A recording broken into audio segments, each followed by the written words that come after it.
episode for the Youth Care Talk Show. You know, we've had quite a great time being here talking about things that affect youth.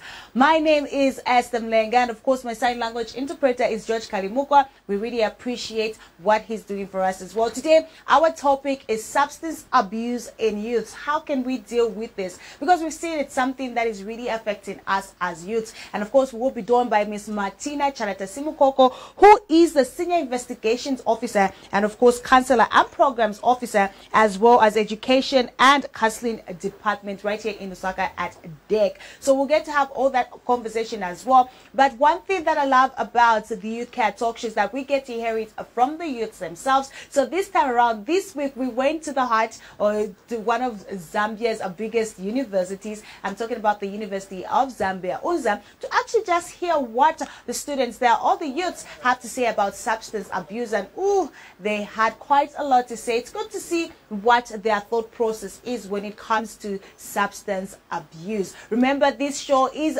brought to you by Corporal Zambia. We see the works that are doing. They're trying to at least sensitize the youth about things that might affect them in this community. But for now, let's take a listen to what the youths are saying on the streets as we take a listen to some University of Zambia students right here in Lusaka.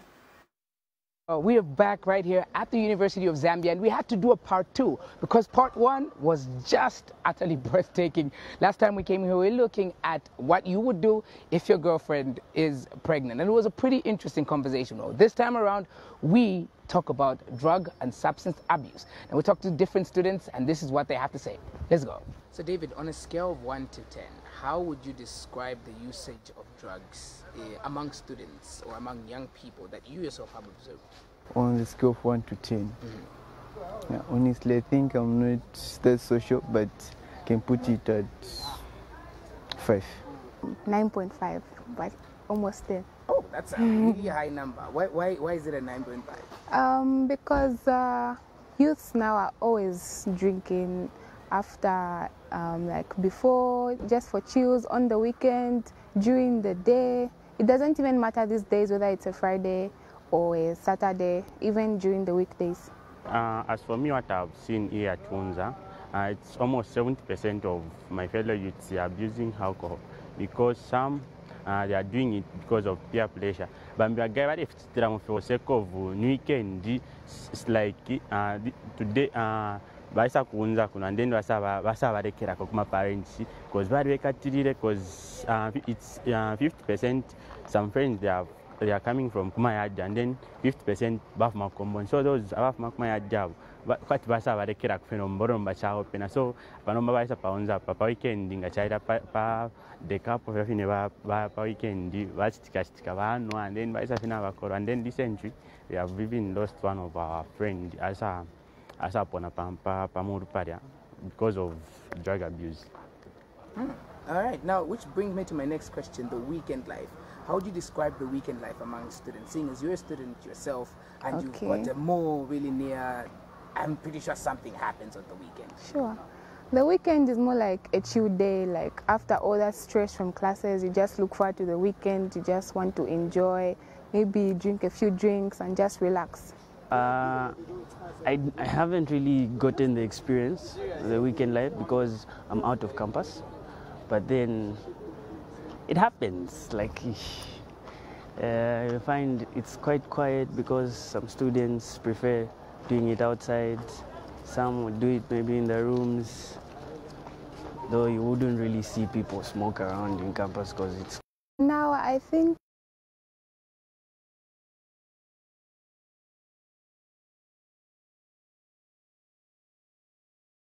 bad effects. Other than that, we also need maybe government policies to help us because I feel like it's very prevalent, so we need like a special force to be able to reduce it. I think for taking drugs. All right. My fellow youths, let's try to know the sake of our friends, the sake of friends who are being found with sake of influence. Let's know those areas because for the sake of balefo stuff here, for the sake of abantu abesangwana bena actually nga bachita abuse drugs and then some of them they just do it because of lack of knowledge. So I would like to request from the government they employ people to sensitize youths on how bad it is for abusing drugs. Okay. That was all we had for you right here from the university. Be safe, don't abuse drugs, don't abuse substances. Let's all be safe together. Was George right there at the University of Namibia talking to some students there, some youths at University of Namibia. And for me personally as a youth, I was shocked to actually hear the things that we get up to, because I'm just like, we're giving ourselves a bad name at this point. But it's not just that. We've had a number of adults in our communities complain because they're saying a number of what they're calling junkies are actually the youth. So this is why I'm very excited to have this conversation about substance abuse, especially in youth. And like I said earlier on, we are joined by Miss Martina Charatasimkoko, who will be giving us some insight about substance abuse. Welcome to the show. Thank you very much. I think let's just get straight to it. You heard some of the things that they said, talking about maybe we need to get the government involved. I want to start from there before we get into the nitty-gritties as well. What do you think can be done, especially when it comes to substance abuse and youths? Well, the issue of substance abuse and drug use is a big challenge. Of course, everyone needs to come on board. We can't just be saying the government, even the Drug Enforcement Commission. We just need everyone on board, the stakeholders. We need the community leaders, the civic leaders. We need the church to get involved. We need the parents. We actually need everyone to fight this fight of drug and substance use disorder. Oh, interesting. But also, let's get into it as well, because I want to know, what are some of the common substances of abuse in Zambia, and how do they affect the human body? Well, when you talk about the most commonly abused drugs, there are quite a number. I'll try to mention as many as I can. Of course, we have got, topping the list is alcohol.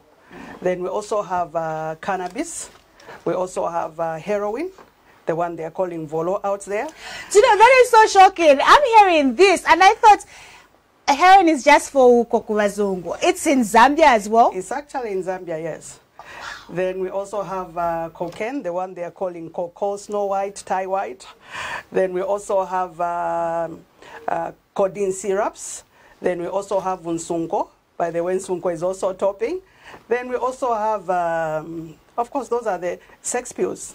Those are some of the drugs that are highly abused by our learners, as well as the adults. I've liked one of the drugs that you've mentioned, because I've actually heard this one, especially even among, like, you're out, you hear certain ladies talking about insunko as well. What do you think? Because I've seen that is actually becoming like a habit or something in fashion. What do you think can be done to actually stop this? We actually need high sensitization. Because you see, some of them are abusing this sunko without knowing, and also the ingredients that are put in there, they are the ones that are scary. Can I say some of the ingredients they are putting there? You'll find that some of them are actually putting some illegal drugs, those that are not allowed. And when the Drug Enforcement Commission comes across those that are abusing drugs or maybe trafficking and using those drugs that I just mentioned, like cannabis, cocaine, heroin. So those are some of the drugs that they are actually putting in Insunko. Because when you look at Insunko is smokeless tobacco. It's actually nicotine. So you find that highly addictive. And very highly addictive, yes. So when you find they put these other drugs that we are talking about, lacing them. So you find that Insunko itself is a stimulant. Then you're talking about cannabis, which can also be a stimulant depending on the genetic makeup of a person, the DNA. Sometimes they also had this heroin. Heroin is a downer. It depresses your body. Then when you also talk about cocaine, it's a stimulant. It stimulates your body. So imagine you're having that insunko that has been laced with a number of those items that I've mentioned. Then what becomes of you? Then there's also urine. They put fertilizer, all sorts of things just to make it be potent. So those isn't fertilizer for plants, you guys. Well, let's stop. So including what's this? The fertilizer they are putting, anything that they can put there, something that is going to make you get back to come and buy, that is potent. So when you look at those things that they are putting there, they are bringing a lot of problem. And still, when you find the women are inserting in the private parts, they risk having cervical cancer. And for the men, when they are putting in their teeth and some of them sniffing it and dabbing it under the tongue there, they risk having prostate cancer. So those are the challenges we are having when it comes to Nsonko. It's actually a hot cake. Everyone wants to talk about it. Yes, that's why I've said, because at least that name I'm familiar with. Okay. Heroin, I thought maybe if Yakuba Sungu, but I know I've heard of that Nsonko story, and it's everywhere. But also, I want you to kindly explain to us the specific social as well as economic impacts of drug abuse on individuals and communities in Zambia, because I feel like it's not just the individuals that will get affected, it's the communities as a whole as well. Of course, when we're talking about the social effect, you find that in a community there will be disorder. We are talking about issues of the junkies, for lack of a better term. So you find that they are creating a lot of chaos in the community. We are having those that have been held for loitering in the nights. So you find when they have taken these drugs, they start committing all sorts of crimes, the felonies and all that. So you find that in the community there won't be peace. And also when we talk about in a home setup, you find that there will be arguments. Maybe here is a parent that is abusing drugs.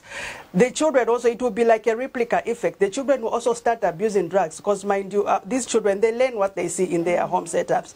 So when we talk about the economic aspect, you find that, imagine, here is the age range of these youths that are abusing drugs.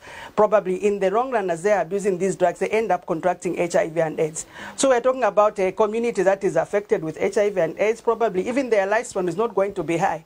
And you look at this age range that we're talking about, who are supposed to be economically independent. So that is where the problem is. We risk having a community which is having people who are delinquents, and also the economic will go down because you don't have people that are supposed to take it up like that.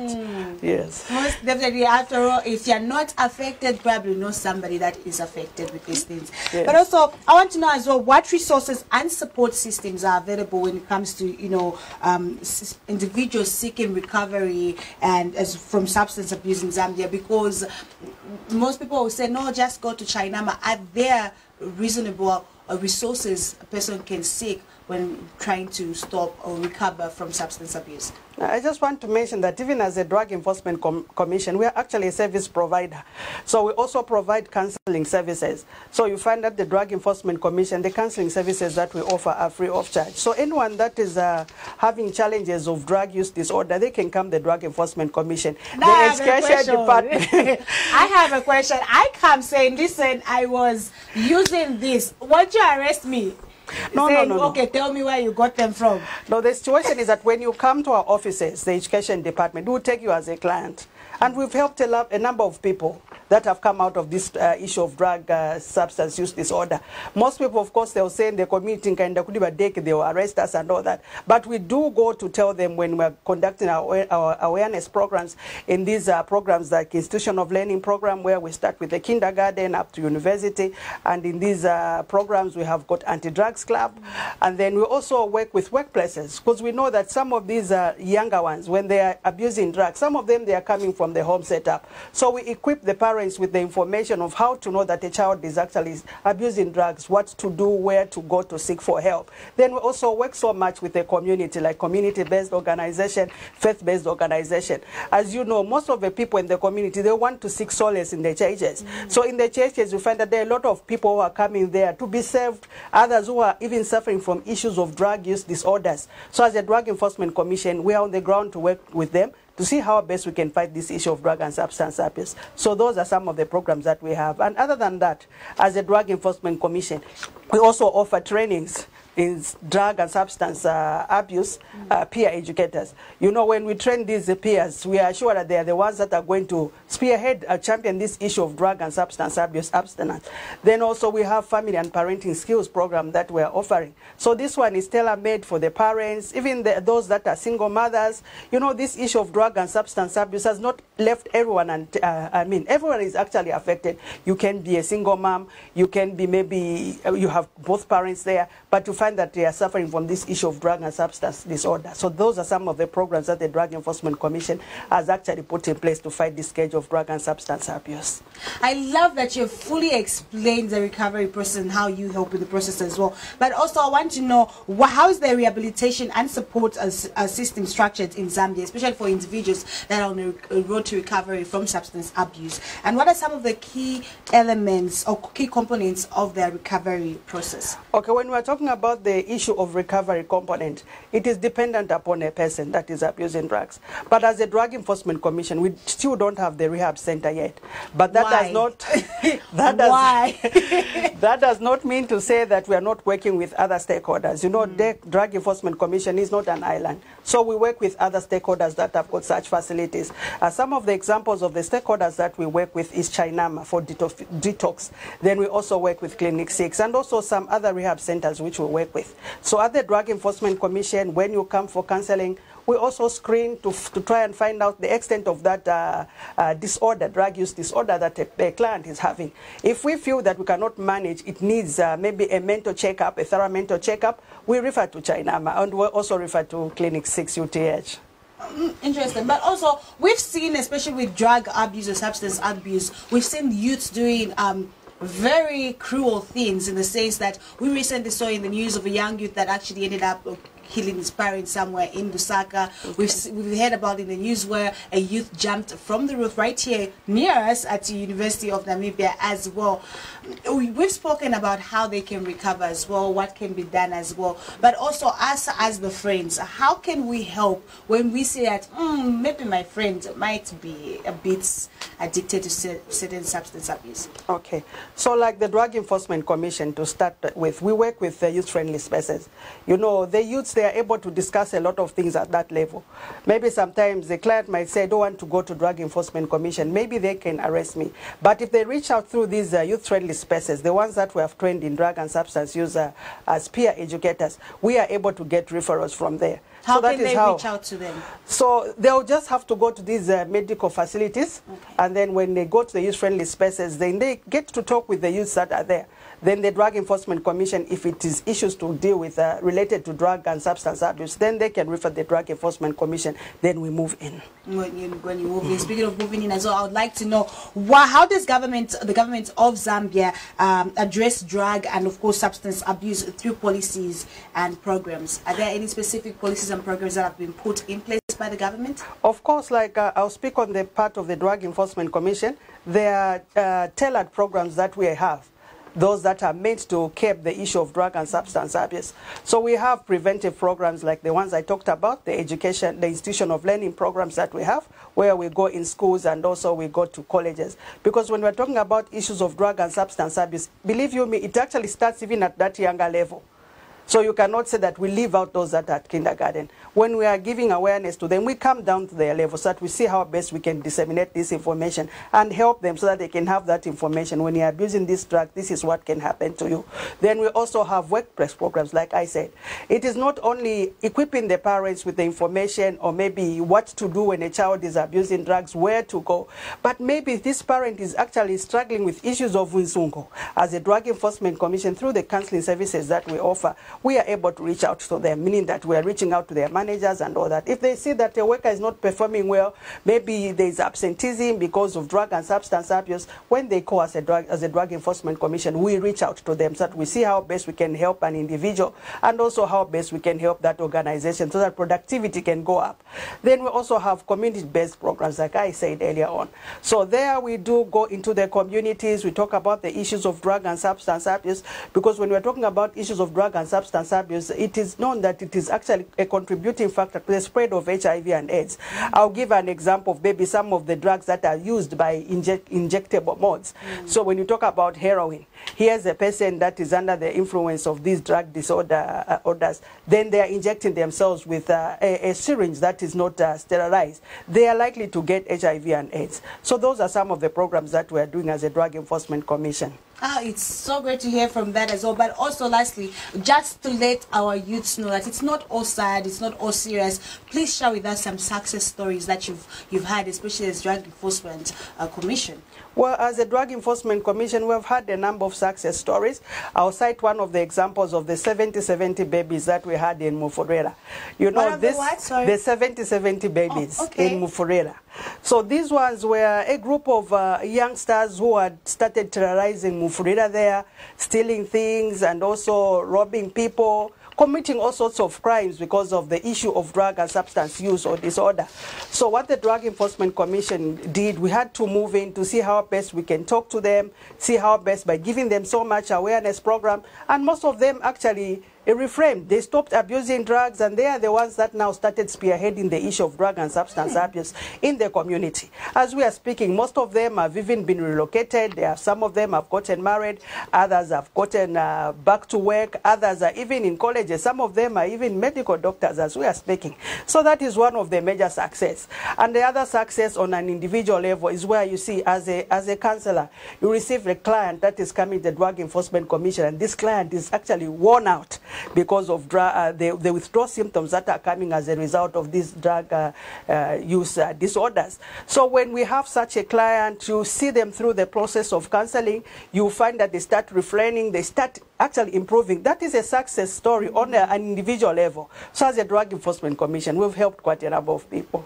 Thank you so much, Ms. Martina Chalata Simukoko, for that. And I love the success stories that you have shared with us. It's been really great to get to interact with you, especially when it comes to substance abuse in youth as well. Remember to follow Diamond TV everyone. Follow Copperos Zambia as well on social media platform. Today we were discussing substance abuse in youth, and we were joined by Ms. Martina Chalata Simukoko, who is the Senior Investigations Officer, Counselor and Programs Officer in the Education and Counseling Department right here at the Drug Enforcement Commission in Lusaka, Zambia. We had quite a lot to talk about. I still have a lot of questions to ask, but we have run out of time. I will definitely ask them off screen, and then after she tells me, I will tell you guys, because we have to educate each other. Thank you so much for joining us. It's been a pleasure talking to you. Our sign language interpreter has been George Kalimukwa as well. Thank you so much, George Kalimukwa, for being our sign language interpreter, reaching those spaces as well. My name has been Esther Mlenga, and this has been the Youth Care Talk Show. That is all we have for you today. We shall see you guys another time, but keep watching Diamond TV.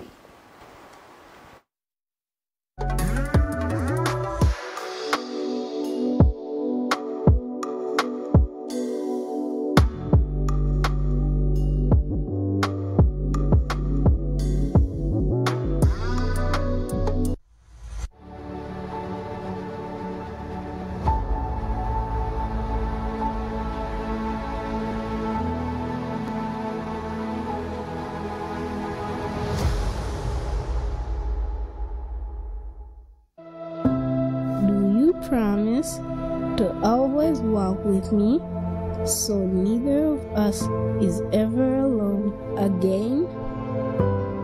Will you love and care for me the same, even if we're different? Will you continue to tell me stories, even if it's the same one, again and again? Would you stay with me in marriage? Promising to love and cherish each other, no matter what life throws at us. And do you promise to show me what family truly means? We do. For every Zambian family that's different, we do protection the same. We do it simply. We do it for all. We do life and help others get the most out of it. We do family with you. For every promise made to Zambian families, we do all we can to protect it.